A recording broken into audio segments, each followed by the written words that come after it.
El mensaje dominical debe tener una connotación especial y no puede ser otra que hacer que la palabra cada vez se nos revele más acerca del significado de lo que hacemos cada primer domingo del mes, en lo que nosotros conocemos como la Cena del Señor, en lo que el mundo conoce como la Cena del Señor. La que antes era la Pascua se convirtió en una sola noche en la cena. Se cerró para siempre la Pascua, la noche que el Señor se sienta con sus apóstoles y toman la Cena del Señor. Por muchos años se celebró la Pascua judía. Los propios judíos, los propios hebreos cumplían esto al pie de la letra, sabiendo que celebraban algo establecido por Dios mismo. Nosotros, con la revelación que nos da el Espíritu Santo por medio de los apóstoles y los profetas, comprendemos totalmente el simbolismo que tenía el cordero que ellos sacrificaban. Hoy vamos a aprender acerca de esto, porque una de las ordenanzas del apóstol Pablo en cuanto a la Cena del Señor es la gran necesidad de poder beber y comer con conocimiento, con discernimiento, porque el apóstol Pablo considera que comer y beber indignamente del pan y beber de la copa es cuando no se sabe lo que se está haciendo. Así que en cada mensaje de Cena del Señor se va a traer siempre algo más que nos enseñe el Señor a través de la palabra en relación a esto. Habiendo dicho esto, preparemos nuestras Biblias, porque el consejo sale de la palabra de Dios. El mensaje dominical lleva por título, mensaje obviamente de la Cena del Señor, pero lleva por título el deseo más grande del Señor. El deseo más grande del Señor. Y hoy a usted el Señor le va a revelar por qué. ¿Por qué ese título? ¿Por qué?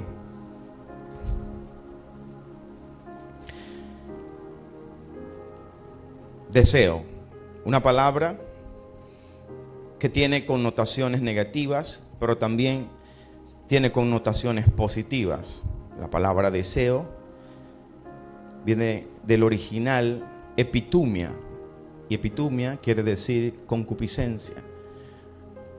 Se atribuye concupiscencia a solamente cosas negativas, a veces bíblicamente, las concupiscencias. Pero la concupiscencia es un deseo intenso, casi desenfrenado, pero aplica para lo bueno y también para lo malo. No aplica solamente en la Biblia para lo malo. Para que usted tenga claro que cuando hablamos del deseo más grande del Señor, no necesariamente tiene que ver con algo negativo, sino que la palabra epitumia aplica también para lo positivo, un deseo intenso con mucha fuerza. Esta cena, esto que nosotros hacemos, no comenzó el día que el Señor reúne a los apóstoles para la conmemoración y celebración de esa última Pascua, para que fuese la última cena, que fuese la primera cena. No comenzó allí. Tampoco comenzó con el sistema de sacrificios y holocaustos, porque en los sacrificios y holocaustos no tiene nada que ver, no tiene relación con el pan y con el vino. Algo de la Pascua queda con el tema de los panes sin levadura, pero directamente pan y vino no celebraban los israelitas. Los israelitas sacrificaban el cordero, pero no bebían la sangre ni como símbolo ni como ninguna cosa. Así que para nosotros sí hay un beber de la sangre, porque el beber de la sangre es la vida del Señor. La sangre, nosotros hicimos un mensaje hace poco en relación a eso. La palabra de Dios dice que la vida de toda carne en la sangre está. Y entendemos por qué el Señor nos envía y nos manda a beber del vino que representa la sangre del Señor. Pero la cena del Señor es mucho más atrás todavía. Su origen es mucho más atrás. Data de los días de Abraham. Abraham tiene un encuentro muy especial con un sacerdote del Dios Altísimo llamado Melquisedec. Y Melquisedec es una de las teofanías, apariciones visibles en una forma humana del Señor, así como lo fue el ángel de Jehová. Por lo que revela la palabra del Señor en Hebreos capítulo 7, Melquisedec no era un hombre normal. Melquisedec no era cualquier persona. Si no se hubiese revelado por el Espíritu Santo en Hebreos capítulo 7 quién era Melquisedec, entonces hubiésemos pensado a través de la historia que Melquisedec sencillamente era un sacerdote de una ciudad. Pero como la revelación por el medio del Espíritu Santo llega, entendemos quién es Melquisedec, entendemos que cuando se habla de él, Hebreos capítulo 7 verso 3 dice que Melquisedec sin padre, sin madre, sin genealogía, que ni tiene principio de días ni fin de vida, hecho semejante al Hijo de Dios, permanece sacerdote para siempre. Cualquier persona no podría ser considerado de esta manera si no fuera divino, sin padre, sin madre, sin genealogía, es decir, no trae un árbol genealógico, no se sabe, porque se está hablando de la deidad, se está hablando de la divinidad, se está hablando del verbo, se está hablando de una teofanía que hace un contacto especial con Melquisedec. Por eso, sin madre, sin padre, sin genealogía, que ni tiene principio de días ni fin de vida. Eso significa eterno.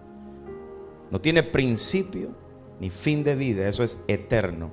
Y el único eterno es nuestro Dios, nuestro Señor Jesucristo y el Espíritu Santo. Amén. Estamos preparando el terreno para un mensaje que siempre va a tener algo de información especial para que usted aprenda y discierne el cuerpo de Cristo. Ahora, sabiendo quién es Melquisedec y por qué Melquisedec, se le considera también el mayor. En Hebreos capítulo 7, verso 4 dice: considerad pues cuán grande era este. ¿De quién se está hablando? De Melquisedec. A quien Abraham, el patriarca, dio los diezmos del botín. Ciertamente los que de entre los hijos de Leví reciben el sacerdocio tienen mandamiento de tomar del pueblo los diezmos según la ley, es decir, de sus hermanos, aunque estos también hayan salido de los lomos de Abraham. Pero aquel, hablando de Melquisedec nuevamente en el verso 6, cuya genealogía no es contada de entre ellos, tomó de Abraham los diezmos y bendijo al que tenía las promesas. Era tan grande que puede tomar de Abraham los diezmos. No había nadie más grande que Abraham, humanamente hablando, en el mundo antiguo. No había nadie más grande. Cuando no había nadie más grande, entonces Jehová, cuando quería dar una palabra, entonces juraba por sí mismo. Por mí mismo he jurado cuando hay nadie más grande. Aquí se demarca quién es Melquisedec. Melquisedec, entendiendo que es una teofanía, una aparición visible de Cristo, Leamos el relato de Génesis capítulo 14, verso 17 al 24. La cena del Señor, lo que hoy nosotros hacemos, es muy, muy especial. Debe ser algo que debemos anhelar y desear con todas nuestras fuerzas. Es algo que debe hacer que nosotros permanezcamos firmes en los caminos del Señor. Es algo que debe hacer que nosotros anhelemos la comunión entre los santos. Es algo que debemos nosotros desear con todas nuestras fuerzas para permanecer firmes en los caminos del Señor. Leamos Génesis 14, 17. Cuando volvía, ¿quién? Abraham, de la derrota de Kedorlaomer y de los reyes que con él estaban, salió el rey de Sodoma a recibirlo al valle de Sabe, que es el valle del rey. Aparece el personaje Melquisedec, que sabemos quién es.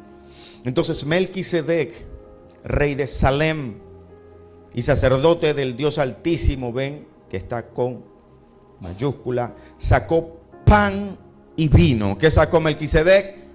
Pan y vino. Esto no era un cordero, pan y vino. Y le bendijo diciendo: bendito sea Abraham del Dios Altísimo, creador de los cielos y de la tierra. 20. Y bendito sea el Dios Altísimo que entregó tus enemigos en tu mano y le dio a Abraham los diezmos de todo. Entonces el rey de Sodoma dijo a Abraham: dame las personas y toma para ti los bienes. Toma en cuenta este versículo 21 para una aplicación que voy a dar. Y respondió Abraham al rey de Sodoma: he alzado mi mano a Jehová, Dios Altísimo, creador de los cielos y de la tierra, que desde un hilo hasta una correa del calzado, nada tomaré de todo lo que es tuyo, para que no digas: yo enriquecí a Abraham, excepto solamente lo que comieron los jóvenes y la parte de los varones que fueron conmigo, Ener, Escol y Manre, los cuales tomaron su parte. Pan y vino. Melquisedec, rey de Salem, rey de justicia, según la carta a los hebreos, rey de Salem. En la carta a los hebreos dice que esto significa rey de paz. Y el único rey de paz y de justicia es nuestro Señor Jesucristo. En una ocasión, yo conversando con un antiguo jefe mío, judío, maestro de Torah en la sinagoga de Bellavista, Ariel Abud, que Dios lo bendiga, fue de gran bendición para mí en información bíblica. Logramos trabajar por casi 2 años y medio juntos, donde se compartía mucho. Esos viajes en el vehículo de transporte parecían la sinagoga o parecían un instituto bíblico. Nada más se hablaba de Torah y de la Biblia, ida y vuelta, y era de gran bendición. Ni siquiera yo me estaba dando cuenta de la bendición que era. A veces usted tiene oportunidades así, usted no se da cuenta, pero no se repiten más. Nunca más me he podido topar con un judío maestro de Torah y que comparta conmigo la Biblia. Lo debía exprimir más. Lo debía exprimir más. Fue de gran bendición. En una ocasión, conversando con él acerca de Melquisedec y el evento que se da entre Melquisedec y Abraham, es tan impactante como nosotros tenemos un regalo de revelación. Porque para ellos, lo que hace Abraham con Melquisedec fue un error. Imagínese usted. Porque para ellos esta reunión no significa nada. Inclusive Melquisedec no representa nada para ellos. Impresionante. Qué lindo es tener la revelación que nos da el Señor por el Espíritu Santo. Alabado sea Dios. Que siendo personas tan sabias, tan dotadas, acabo de decir que me hubiese gustado exprimirlo, porque la información, lo que conocen, la profundidad es tanta, pero sin la revelación, sin el Espíritu Santo, hermanos, es complicado, porque algo tan especial, lo que se dio entre Melquisedec y padre Abraham, cuando en el verso 18 dice: entonces Melquisedec, rey de Salem, sacerdote del Dios Altísimo, sacó pan y vino. Melquisedec estaba haciendo un anuncio. Escucha, hermano, no había ninguna razón. ¿Cómo vas tú a encontrarte con un Abraham solamente para sacar pan y vino? ¿Qué sentido tiene? ¿Qué sentido tiene? ¿Qué sentido tiene solamente salir al encuentro? Abraham viene de una terrible batalla de derrotar a 5 reyes, incluyendo entre ellos gigantes, porque habían refaitas entre las naciones que fueron derrotadas por Abraham. Encontrarse con Abraham para simplemente sacar pan y vino y bendecirlo diciendo: bendito sea Abraham del Dios Altísimo, creador de los cielos y de la tierra. Casi 2000 años antes de Cristo se estaba anunciando. No el Cordero. Los corderos comenzaron a anunciarse oficialmente cuando se establece el sistema de holocaustos y sacrificios. Lo que se hacía antes eran holocaustos solamente para agradar a Dios, como lo que hizo Noé, etcétera, etcétera, porque desde un principio Dios lo estableció. Fue lo que hizo Abel. Ya estaba establecido. Pero lo que se estaba anunciando por medio del sacerdote del Dios Altísimo, nuestro Señor, en una teofanía, en una forma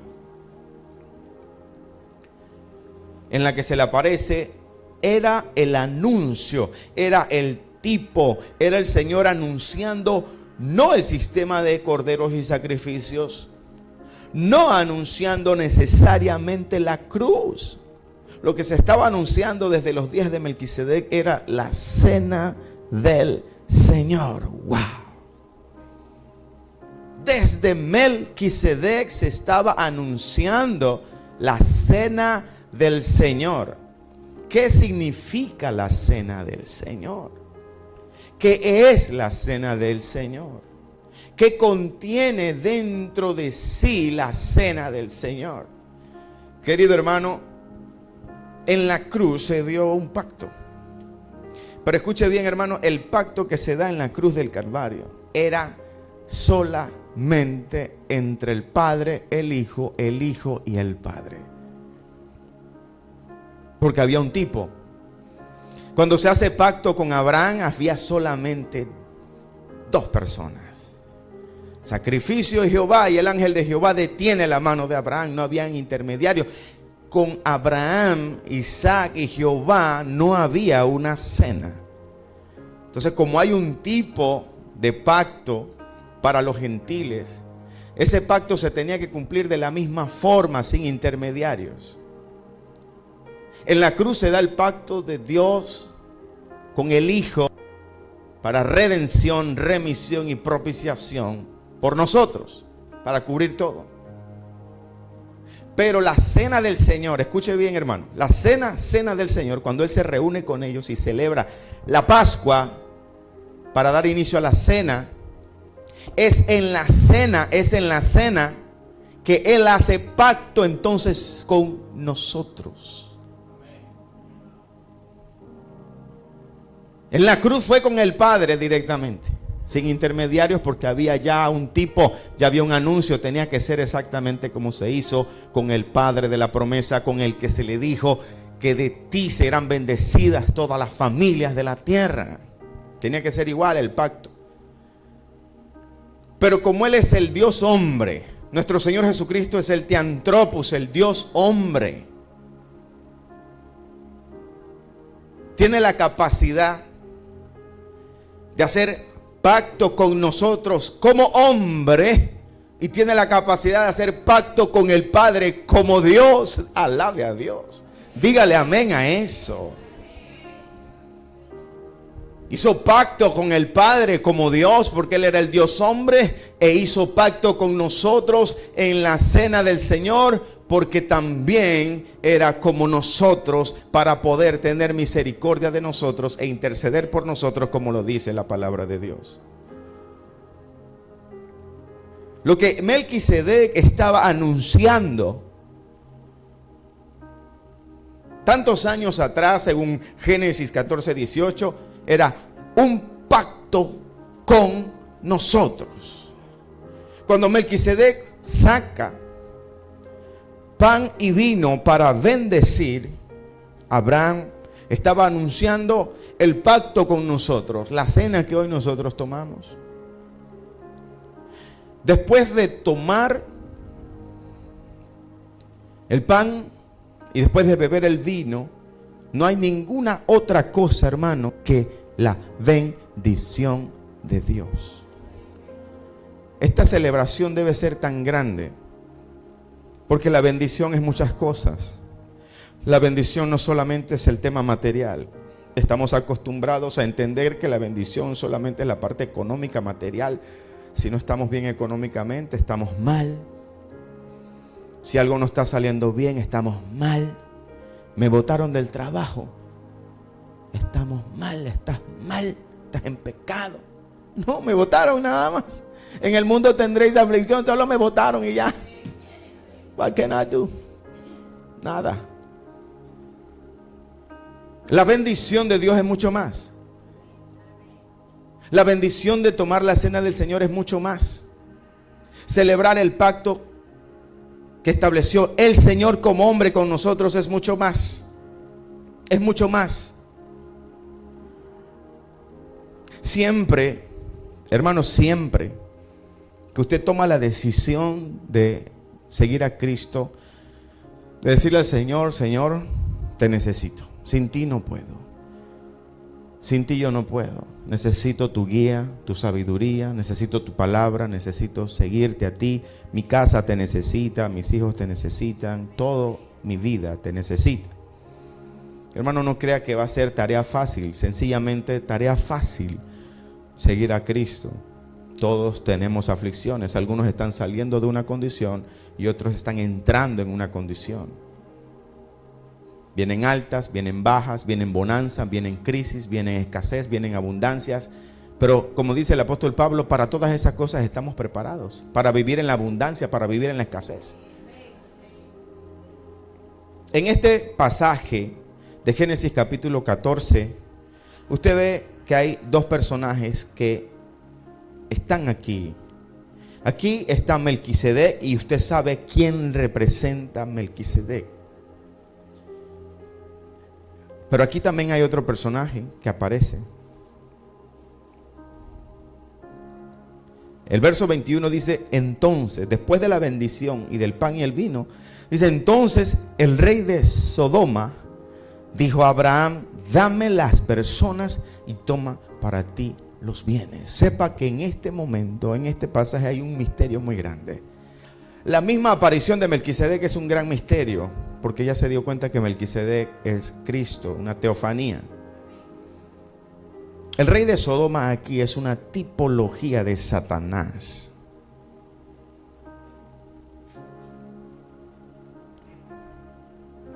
Entonces el rey de Sodoma dijo a Abraham, dame las personas y toma para ti los bienes.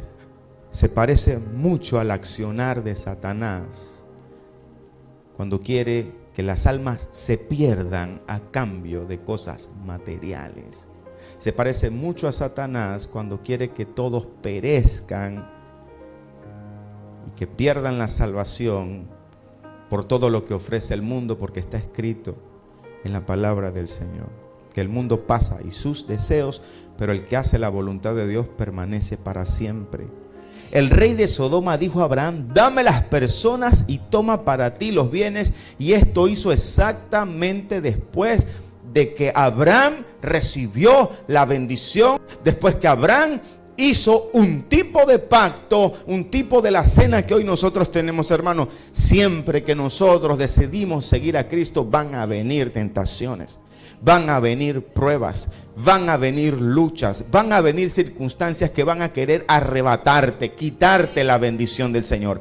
Justo después de la bendición, de que Abraham tiene ese contacto con Melquisedec, aparece entonces, lo intercepta otro personaje que es un tipo de Satanás, porque el rey de Sodoma es un tipo de Satanás en este momento aquí en la historia. No es solamente el personaje que acababa también de tener parte en la batalla de Kedorlaomer. Tenemos nosotros que ver todas estas cosas para que nosotros entendamos. La Biblia dice que las cosas que se escribieron antes para nuestra enseñanza se escribieron. Melquisedec, rey de Salem, Salem, el nombre antiguo de Salem, para los que le gustan anotar estas cosas, anoten. Salem antes se llamaba la ciudad de Jebús. Jerusalén no fue llamada Jerusalén siempre, se llamaba Jebús. Cuando David conquista Jebús, entonces David le pone el nombre que es hasta hoy Jerusalén. ¿Sabía eso? Anótelo pues, o grábelo en su corazón. ¿Por qué se llamaba Jebús? Porque fue una ciudad fundada por jebuseos, por eso se llamaba Jebús. Los jebuseos controlaban esa ciudad y por eso David invade, toma la ciudad de Jebús, porque ya Dios tenía determinado que esa iba a ser ciudad santa. Por eso Jehová también canta himnos: no temas, yo te redimí, te puse nombre nuevo. No solamente se está hablando del Mesías, se está hablando de Jerusalén. Jerusalén fue tomada, se le puso nombre nuevo, se llamaba Jebús, se le puso Jerusalén. Esa palabra también es para Jerusalén, se le puso nombre nuevo. Yo quiero que usted tenga en su corazón el significado o todo lo que conlleva la cena del Señor. Cuando el Señor se sienta con los apóstoles, no se entiende la profundidad de lo que conlleva el pacto que nosotros hacemos. Lo que nosotros hacemos hoy, hermano, ¿cuál es el título del mensaje? El deseo más grande del Señor. Vamos hacia allá. Usted va a poder recibir de parte de Dios esa palabra. Pero para que usted comprenda el deseo más grande del Señor, ¿y cuál es el objetivo de que usted comprenda el deseo más grande del Señor? Que usted tenga el mismo deseo, el mismo anhelo. De Dios siempre viene lo bueno, la voluntad de Él es buena, agradable y perfecta. Usted debe saber en su corazón, si el pastor está dando este mensaje, el deseo más grande del Señor, debe ser que al final Dios nos va a hablar. Amén. Pero estamos preparando su corazón para una palabra. Así funciona aquí. La primera Pascua nos va a revelar a nosotros muchas cosas que usted tiene que tener presente.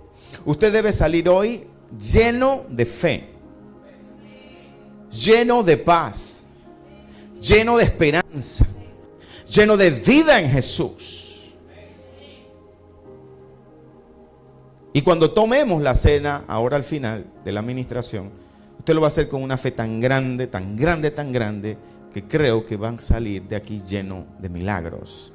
Dios va a abrir puertas, Dios va a sanar, Dios va a hacer todo lo que usted necesite. Dios va a llenar su vasija nuevamente. ¿Cuántos necesitan que la vasija sea llena? Yo lo necesito. En Éxodo capítulo 12, verso 1, el consejo sale: primera Pascua. Leyendo esto, usted va a poder entender que la cena del Señor, a pesar de que con Jesús, en el momento que Él estaba tomando la cena, la Pascua con los apóstoles, a pesar de que no se dicen todas estas cosas, usted va a entender algo muy especial hoy. Éxodo 12:1, habló Jehová a Moisés y a Aarón en la tierra de Egipto diciendo, habló Jehová: este mes os será principio de los meses, para vosotros será este el primero de los meses del año. 3, hablad a toda la congregación de Israel diciendo: en el 10 de este mes, tómese cada uno un cordero según las familias de los padres, un cordero por familia. Mas si la familia fuere pequeña, no baste para comer el cordero, entonces él y su vecino inmediato a su casa tomarán uno según el número de las personas. Estamos leyendo bien, ¿verdad? Conforme al comer de cada hombre. Haréis la cuenta sobre el cordero. El animal será sin defecto. Macho de 1 año lo tomaréis de las ovejas o de las cabras. Y lo guardaréis hasta el día 14 de este mes, y lo inmolará toda la congregación del pueblo de Israel entre las 2 tardes. ¿Cuándo sería inmolado? Entre las 2 tardes. Cuando el Señor entregó su vida al Padre, entre las 2 tardes. Aleluya. 7. Y tomarán la sangre y la pondrán en los 2 postes y en el dintel de las casas en que lo han de comer. Y aquella noche comerán la carne asada al fuego y panes sin levadura, con hierbas amargas la comerán. Ninguna cosa comeréis de él cruda, ni cocida en agua, sino asada al fuego. Su cabeza con sus pies y sus entrañas se comerían todo, hermano. Ninguna cosa dejaréis de él hasta la mañana, y lo que quedare hasta la mañana lo quemaréis en el fuego. Y esto eran pezuñas, cosas así ya. 11. Y lo comeréis así: ceñidos vuestros lomos, vuestros calzados en vuestros pies y vuestro bordón en vuestra mano. Se parece a la armadura de Cristo de Efesios capítulo 6. Y lo comeréis apresuradamente. Es la Pascua de Jehová. Eso fue lo que celebró el Señor con ellos, hermanos. 12. Pues yo pasaré aquella noche por la tierra de Egipto y heriré a todo primogénito en la tierra de Egipto, así a los hombres como a las bestias, y ejecutaré mis juicios en todos los dioses de Egipto, yo Jehová. 13. Y la sangre os será por señal. La sangre no es por señal, hermano. En todas las casas donde vosotros estéis, la sangre de Cristo es señal. En tu casa, dígale amén. Y veré la sangre y pasaré de vosotros, y no habrá en vosotros plaga de mortandad cuando hiera la tierra de Egipto. 14 y el último. Y este día os será en memoria, y lo celebraréis como fiesta solemne para Jehová durante vuestras generaciones. Por estatuto perpetuo lo celebraréis. La Pascua, lo que ellos estaban a punto de hacer, a punto de celebrar, a punto de ejecutar en tierra ajena. Ellos estaban en Egipto, hermano, no estaban en Jerusalén. La palabra de Dios dice que somos peregrinos de este siglo, de este tiempo. Nosotros estamos en tierra ajena. Usted dejó de ser panameño, colombiano, venezolano, nicaragüense, salvadoreño. Usted dejó de ser de su país cuando usted le dijo a Cristo: reconozco que eres mi único y suficiente Salvador personal. Nosotros, igual que el pueblo de Israel en ese momento, nosotros nos encontramos en tierra ajena. Nosotros nos encontramos en un territorio que ya no nos pertenece a nosotros. Lo único que nos aferramos a las cosas de este siglo, pero por eso la palabra de Dios habla claramente. Todo lo que significó para los hebreos la Pascua, ese significado perpetuo, ese significado tendría, escucha hermano, eso que ellos estaban celebrando tendría un cumplimiento. No necesariamente con ellos. Escucha hermano, Dios lo hizo con ellos. Pero así como Melquisedec estaba anunciando con el pan y el vino, estaba anunciando un pacto con nosotros, la cena del Señor la estaba anunciando Dios desde los días de Abraham.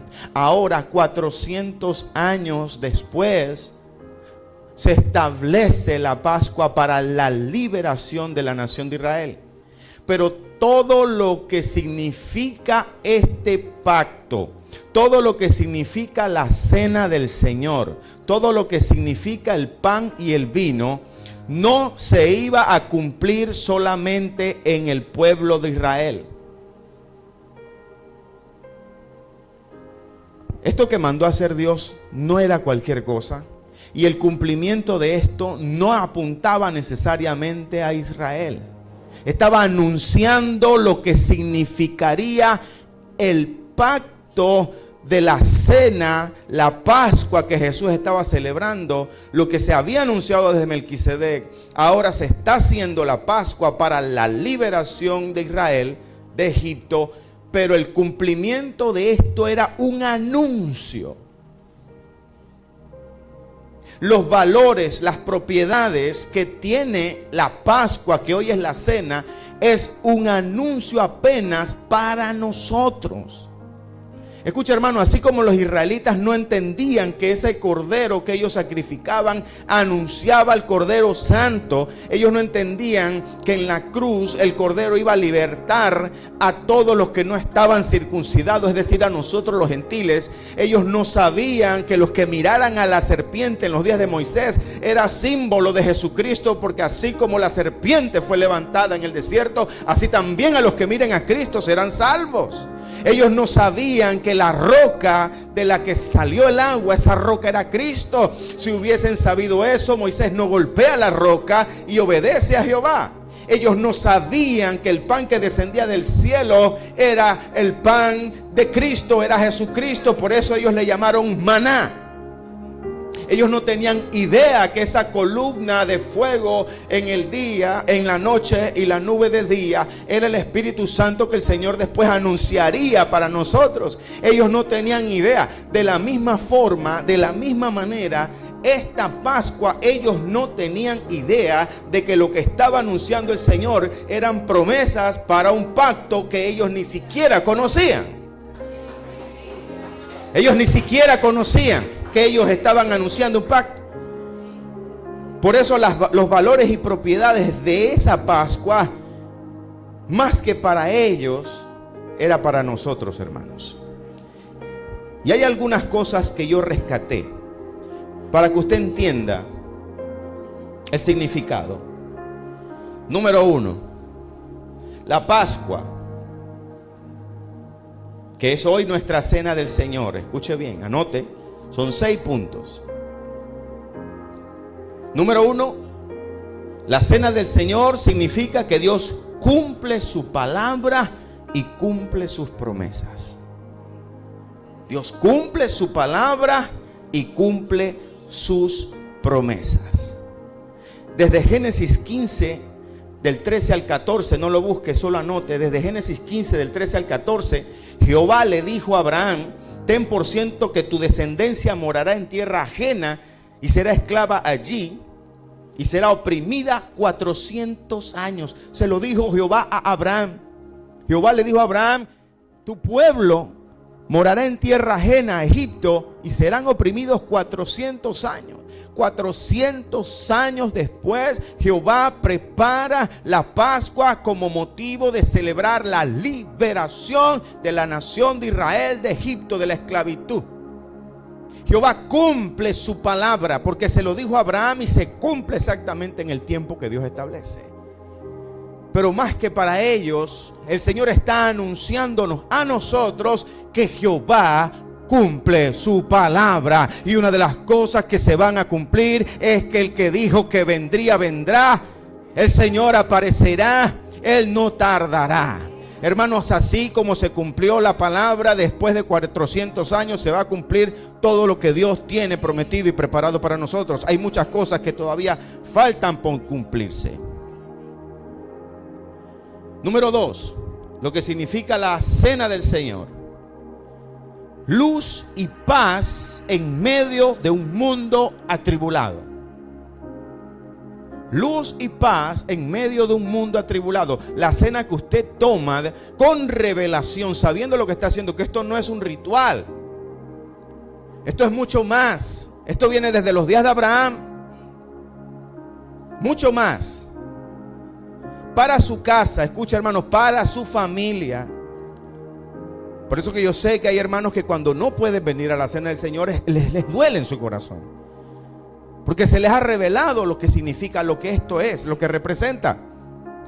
Para nosotros esto representa paz y luz para nuestras casas, para nuestras familias. ¿Por qué? ¿Por qué lo sé? ¿Yo lo estoy aplicando? ¿Se los estoy diciendo yo? ¿Se los estoy inventando yo? No. Cuando el pueblo de Israel estuvo en Egipto, una de las últimas plagas, según Éxodo capítulo 10 verso 22, dice la palabra de Dios en Éxodo 10, 22: y extendió Moisés su mano hacia el cielo, y hubo densas tinieblas sobre toda la tierra de Egipto por 3 días. Verso 23: ninguno vio a su prójimo, nadie se levantó de su lugar en 3 días, mas todos los hijos de Israel, aleluya, tenían luz en sus habitaciones. Y si eso es un anuncio, y si eso es más para nosotros que para ellos, se cumplió en ellos y se cumplirá en mi casa. En mi casa habrá luz, en mi casa habrá paz, porque Dios lo dijo y porque ese anuncio es para mí. Lo que Jesús estaba celebrando con los apóstoles era una Pascua que anunciaba la cena, que es lo que usted y yo celebramos. Y si para ellos hubo luz en medio de tribulación, en medio de la esclavitud, en tu casa, aleluya, habrá luz en medio de la prueba. Habrá luz en medio del desierto. Habrá luz en medio de la enfermedad. Habrá luz en medio de la injusticia. Habrá luz en medio de la soledad. Habrá luz en medio de la escasez. Habrá luz de parte de Dios cuando tú entiendes la revelación de la cena del Señor. Es el punto 2. Los valores y propiedades del pacto que ni ellos entendían, pero el Señor lo estaba anunciando desde Melquisedec. Aleluya. Porque nosotros por la revelación lo entendemos. Es tanto, hermano. Escucha esto, hermano. La palabra de Dios en ese versículo dice: mas todos los hijos de Israel tenían luz en sus habitaciones. Y esa no es la mejor palabra que usted va a recibir. Escuche. Los israelitas, ¿qué dice el texto? Tenían luz en sus habitaciones. ¿Sabe qué dijo Jesús para nosotros? Según Mateo 5:14, vosotros sois la luz. Santo. Para que tú veas que el pacto para nosotros tiene un cumplimiento aún superior. En la casa de los israelitas había luz. En la casa de nosotros, aleluya, somos la luz de parte de Dios. Qué lindo es el Señor. Por eso que eso, lo que les estoy enseñando, no son aplicaciones, es palabra de Dios. El pacto que ellos estaban haciendo, esa Pascua que estaban celebrando, lo que Melquisedec estaba anunciando, era para nosotros, algo que ni ellos entendían. Punto 3. Lo que significa el pacto, lo que significa la Pascua. Yo les hago la pregunta, hermanos. El punto 3 se los voy a decir con una pregunta. ¿Quién peleó contra Faraón? ¿Fue Moisés? ¿Fue Aarón? ¿Cuántos golpes soltó Moisés? ¿Cuántos golpes soltó Aarón? ¿Quién peleó contra Faraón? Jehová de los ejércitos. ¿Quién peleará y quién pelea por ti, por tu casa, por tu familia? El que pelea por ti es el mismo que peleó contra Faraón. Nuestro Señor es el que pelea por ti.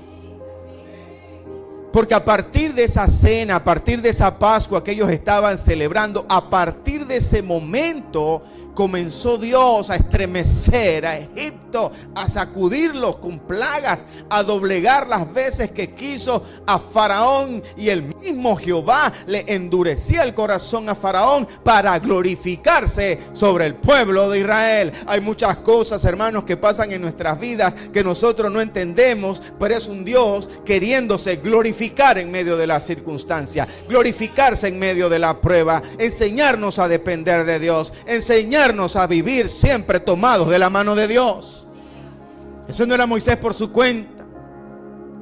Ese era un Moisés como viendo al invisible, como dice la palabra de Dios. Moisés solamente seguía al invisible. Él no lo veía, pero él sabía quién era el que caminaba delante de él.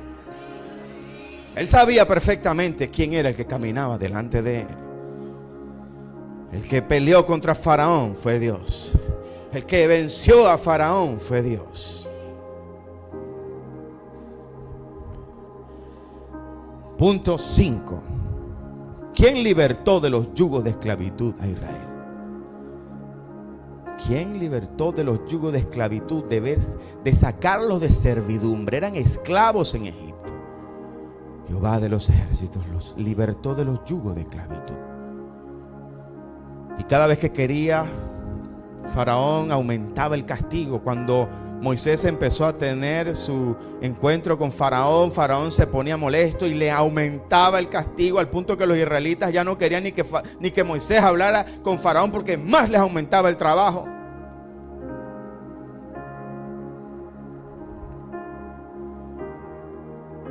Así como Jehová libertó de los yugos de esclavitud de Israel, la palabra de Dios dice que fuimos libertados por nuestro Señor, libres de los yugos de esclavitud. Y esto está según Gálatas capítulo 5, verso 1. Nuestro Señor también nos libra de los yugos de esclavitud. Gálatas 5:1 dice: estad pues firmes en la libertad con que Cristo nos hizo libres, y no estéis otra vez sujetos al yugo de esclavitud. El yugo de esclavitud de Israel era por medio de trabajo forzado. Eran esclavos, no podían adorar a Dios. Anhelaban, pero no podían adorar a Dios.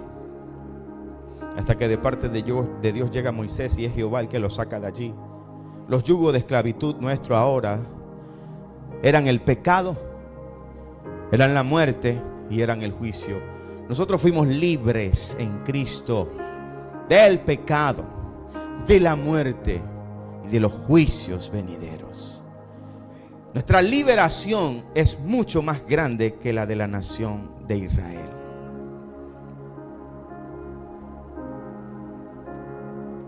¿Quién condujo? El punto 6. ¿Quién condujo al pueblo de Israel a la tierra prometida? ¿Quién los condujo por medio del desierto? Jehová de los ejércitos. La nube de día, la columna de fuego de noche. El pueblo de Israel no se movía si la nube no se movía. De la misma manera, hermanos, nuestras vidas las debe conducir el Señor. Nosotros debemos ser igual. No tomar decisiones, no movernos si no es de Dios. Si el Señor no va conmigo, Moisés dijo: si tú no vas conmigo, yo no voy. Parecía una expresión atrevida de parte de Moisés. Si tú no vas conmigo, no voy. Te mando mi ángel, no quiero el ángel, te quiero a ti. Parecía mal, pero no era mal. Era un hombre que sabía que todo lo que él hacía, ni un paso que él diera, podía hacerlo por su cuenta. Nosotros debemos ser igual. Para nosotros, el que nos conduce, así como Cristo. La carta a los Hebreos representa a Jesucristo, según Hebreos capítulo 3, 16, 19. Cristo es el reposo. Cristo es la tierra prometida. Cristo es el reposo al que los israelitas no pudieron entrar. Escuche bien, hermano. Caminaron en el desierto por 40 años, y esos 40 años, dice la Biblia, que Jehová estuvo enojado con ellos por esos 40 años enojados con ellos. Pero Cristo es el reposo. Cristo es la tierra verdadera, prometida, a la que ellos no entraron, según Hebreos 3. Toda la historia de la liberación del pueblo de Israel nos representa lo que Dios haría por nosotros cuando comiéramos y bebiéramos la cena del Señor. A partir de que el pueblo de Israel celebra la Pascua, que ellos no sabían, no entendían hacia dónde apuntaba la Pascua. Ellos conocían incluso lo que había ocurrido con Abraham y con Melquisedec, porque todos esos registros los tenía Dios. No crea que aparecieron esas cosas ahora. No. ¿Quién escribe el Pentateuco, los 5 primeros libros? Moisés. El que está aquí hablando es Moisés. El que está aquí en acción es Moisés, sacando al pueblo de Israel de parte de Dios de Egipto. Es el mismo Moisés que escribe Génesis cuando se narra lo de Melquisedec. Moisés sabía que había uno que se había parecido a Abraham, que había comido y había tenido pan y vino con Abraham. Lo que usted no entiende en el evangelio, en los evangelios, Usted lo comprende cuando vamos a los detalles de lo que hizo Dios con la nación de Israel. Escucha, hermano.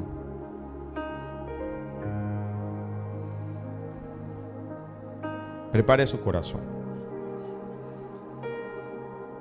Cuando usted viene hoy a la iglesia y hoy se celebra la cena del Señor, no debe ser una visita más.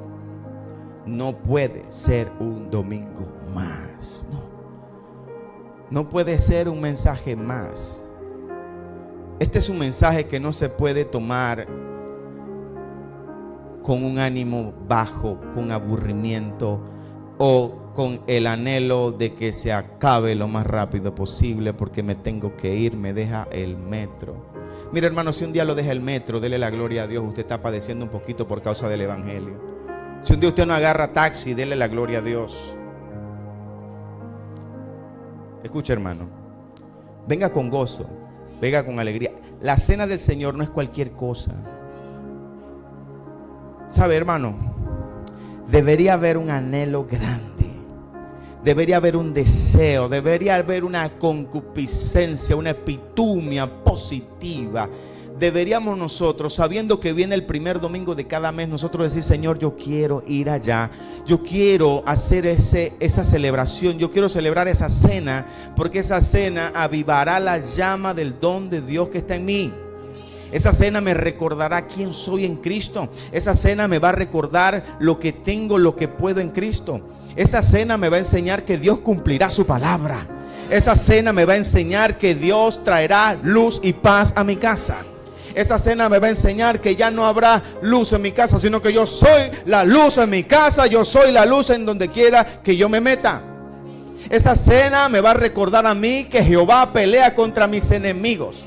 No solo eso, me va a recordar que Jehová vence a mis enemigos, porque venció a Faraón, vencerá a los enemigos, a todo el que se levante en contra mía, a todo el que se levante en contra de mi casa, con toda brujería, hechicería, maledicencia. Todo lo que se levante en contra de la casa de Dios y en contra de tu casa se tiene que caer, porque la sangre que se está celebrando no es la sangre de cualquiera cosa, es la sangre del Cordero Santo. Esta no es la sangre del Cordero que se celebró en Egipto, es la sangre del Cordero. Si esa sangre tenía esa fuerza, ¿cuánto más la del Cordero Santo? Eso sería suficiente, escucha, hermano, para que haya un deseo por venir y tomar la cena. Tomarla con revelación, decir: Señor, gracias. Gracias, porque no fue solamente que te sentaste con ellos y comiste y estableciste. No, esto es más grande.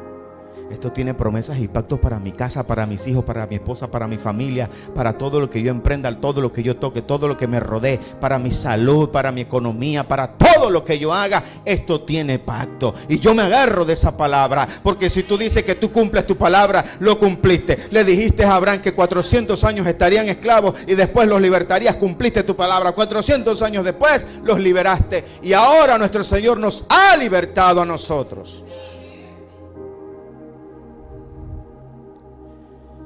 ¿Sabe, hermano? Escuche. Bíblicamente, fácilmente, la cena del Señor, escuche, fue la celebración de la Pascua. Escuche, hermano. Hoy usted va a aprender a amar esta reunión. La cena de la Pascua del Señor, fácilmente, fue su deseo más grande de la historia. Hermano, ¿usted se atreve a decir eso? Sí, me atrevo.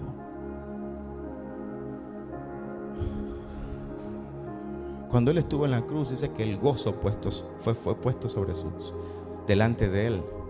Había un gozo, cumplida la misión. Era diferente. El deseo del Señor de celebrar la Pascua debe traspasarse a tu vida a partir de hoy. Trata de no fallar a la cena del Señor. Salvo fuerza mayor, se entiende. No se preocupe, hermano, que no somos incomprensible. Hasta yo puedo fallar. Un día la cena del Señor se las da a Enrique, se las da a otro hermano. Pero la cena del Señor es el deseo más grande del Señor. Leamos antes Lucas 22:7. Leamos Lucas 22:7. Escucha, hermano. Cuando lo tiene me dice amén.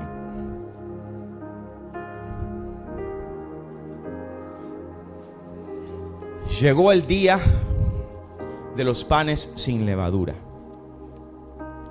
en el cual era necesario sacrificar al Cordero de la Pascua.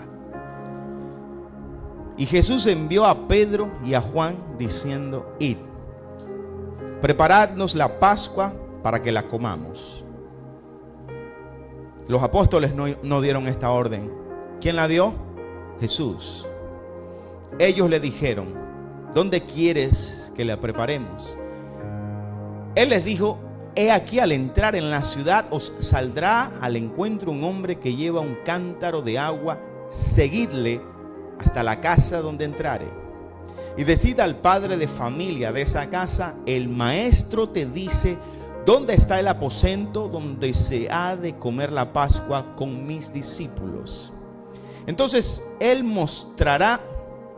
os mostrará un gran aposento alto, ya dispuesto, preparado allí. Fueron pues y hallaron como les había dicho, y prepararon la Pascua.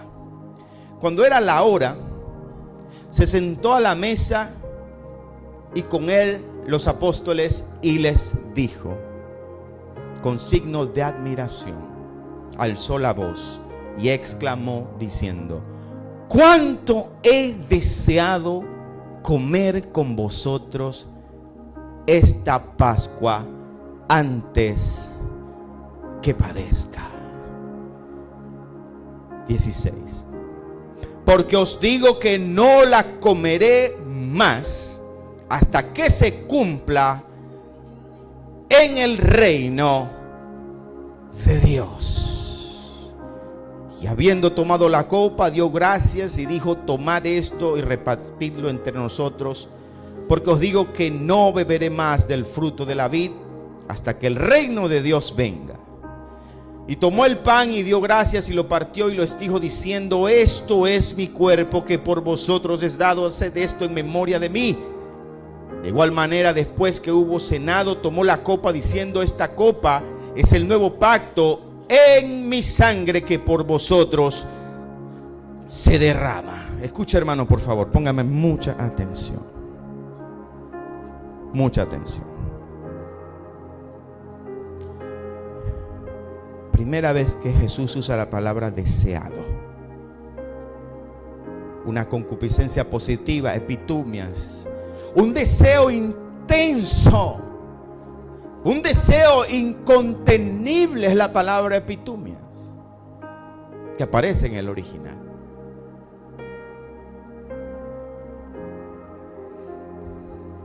Cuando Melquisedec se le aparece a Abraham,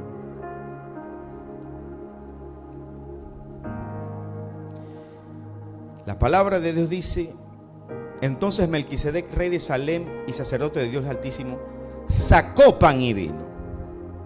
Sacó pan y vino. Sacó pan y vino.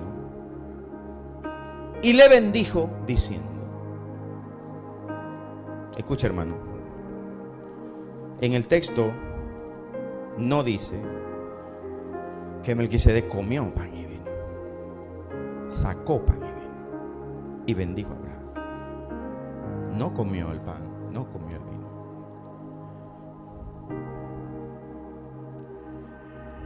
¿Usted sabe cuántos años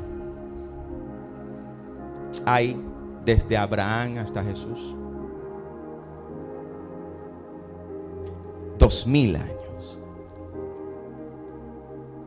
Jesús anunció la cena del pan y el vino 2000 años antes. Y el Señor esperó 2000 años deseando, anhelando, 2000 años viendo a hombres surgir y viendo a hombres partir. Toda la palabra se iba cumpliendo. Abraham, Isaac, Jacob, las 12 tribus, José, Moisés, Josué, los jueces, Saúl, David, Salomón, Robán y Jeroboam, la dispersión, Ciro, los reyes, Juan el Bautista anuncia el Cordero de Dios. Juan el Bautista anuncia 2000 años después: viene uno más grande que yo, al cual no soy digno de desatar ni siquiera el calzado de sus pies. No soy digno. 2000 años después, frente a Juan el Bautista aparece el Rey de Reyes y Señor de Señores caminando frente a Juan. Y Juan, como profeta, lo tiene que identificar. He aquí, aleluya, el Cordero de Dios que quita el pecado del mundo. Comienza el peregrinar del Señor, pero todo eso, dentro de su corazón había un deseo intenso. Un deseo intenso, aquel anuncio que hizo desde los días de Abraham, ese pan y vino que se lo dio al padre de la fe, al que se le dijo: de tu simiente serán bendecidas todas las familias de la tierra. A ese que también fue representado como ese cordero pascual en los días de Moisés, que la sangre fue puesta en los dinteles de las puertas y las ventanas, que es la misma sangre que está puesta en tu vida, que está puesta en tu casa, que está puesta en tu familia, que está puesta en tus hijos. 2000 años pasaron para que el Señor se sentara con los apóstoles. Si usted no supiera todo esto, usted no entendería cuando Jesús dijo: cuánto he deseado comer con vosotros esta Pascua. ¿Sabe? Otra cosa que usted tiene que tener en cuenta: el Señor dijo: porque os digo que no la comeré más hasta que se cumpla en el reino de Dios. 2000 años de Abraham hasta allá, que él cumplió su anhelo, su deseo, por lo que representaba. No era porque él quería comer pan y vino, no, por lo que representaba para nosotros, por lo que representa la paz, porque lo que representa la protección de Dios, porque representa liberación, porque representa todo lo que acabamos de ver. Desde la última vez que Jesús comió la cena hasta nuestros días hay 2000 años más. Si tomó 2000 años desde Abraham hasta Jesús, y ya estamos en 2000 años después de que él hizo y él dijo: no la comeré más. Le está llegando. El anhelo que él tenía en el tiempo antiguo, antes de encarnarse, ese anhelo de volverla a comer con nosotros, puede estar duplicado o triplicado. Si el Señor tenía un anhelo de comer la cena antes de encarnarse, ¿cuánto más tendrá el Señor el anhelo de volverla a comer en el reino del Padre, ahora que su iglesia se convirtió en el cuerpo de Cristo, ahora que su iglesia es el templo y morada del Espíritu Santo, ahora que su iglesia anuncia las buenas nuevas de salvación, ahora que su iglesia lleva las buenas nuevas, enseña y disipula? Su iglesia está ahora siendo la luz. No es la luz, no hay una luz, sino que somos la luz, somos la sal. Si el Señor anhelaba con gran fuerza que se cumpliera, y por eso Él dice: cuánto he deseado. Él sabía lo que representaba el pan y el vino. Él no solamente quería venir a comer pan y vino, Él quería que tu casa y tu familia vivan bajo un pacto inquebrantable. Que tu vida y tu familia tenga un sello, que es el Espíritu Santo, que absolutamente nadie lo puede quitar de tu vida. Él anhelaba que todo aquel que fuera sellado por el Espíritu Santo fuera intocable para el reino de las tinieblas. Que nada ni nadie pueda tocar tu casa y tu familia. Ese era el gran deseo. Él quería que tú estuvieras sentado a su diestra. Él deseaba que tú fueras coheredero con Él. El anhelo y el deseo de Cristo era que tú formaras parte de un pacto único en la historia del universo. Y cuando el Señor dice que no lo volveré a comer más hasta que no se cumpla en el reino de mi Padre, y hoy estamos a 2000 años más, también significa, hermanos, que la venida del Señor,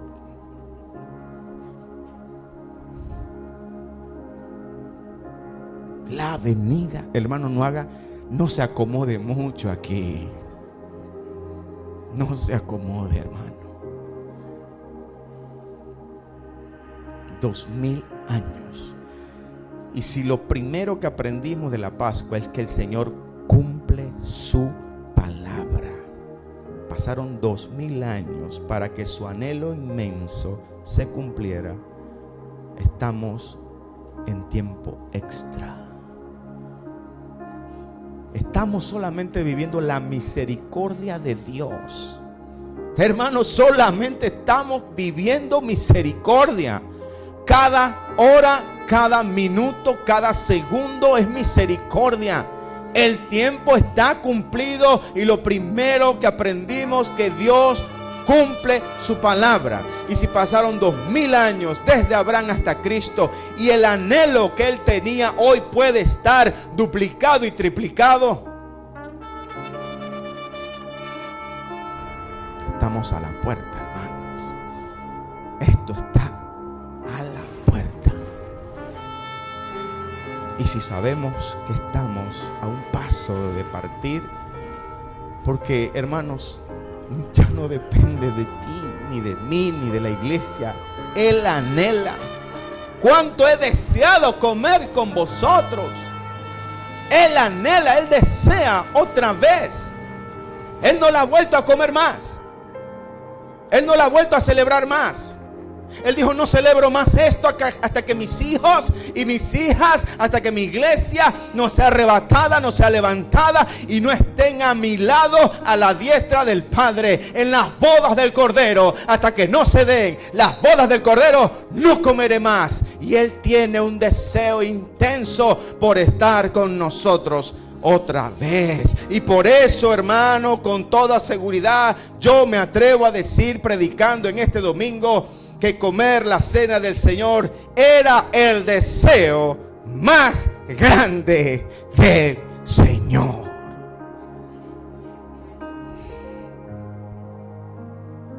Hoy esto debe cambiar para siempre nuestra perspectiva de la cena del Señor.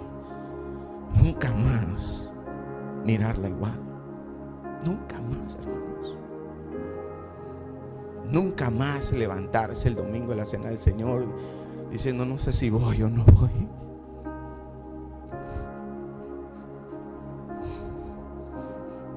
Nunca más. Porque si mi Señor lo anheló y lo deseó, y hoy puede estar duplicado y triplicado su deseo, ¿quién soy yo para poner en poco este día tan especial para Él? Porque lo que es especial para Él debe ser especial para mí. Lo que es un anhelo para Él debe ser un anhelo para mí. Lo que es un deseo para Él debe ser un deseo. Y por eso en esta mañana comeremos el pan y el vino con congregación y con nuestro espíritu siendo ministrado por el Espíritu Santo de Dios. Hasta el final Él se entregó y a la muerte fue porque Él me amó.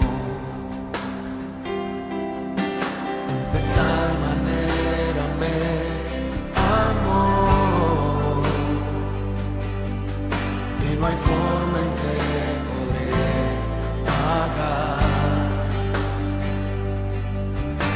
el precio de su grande amor, pero toda mi alma quiero dar por su amor. Yo viviré de su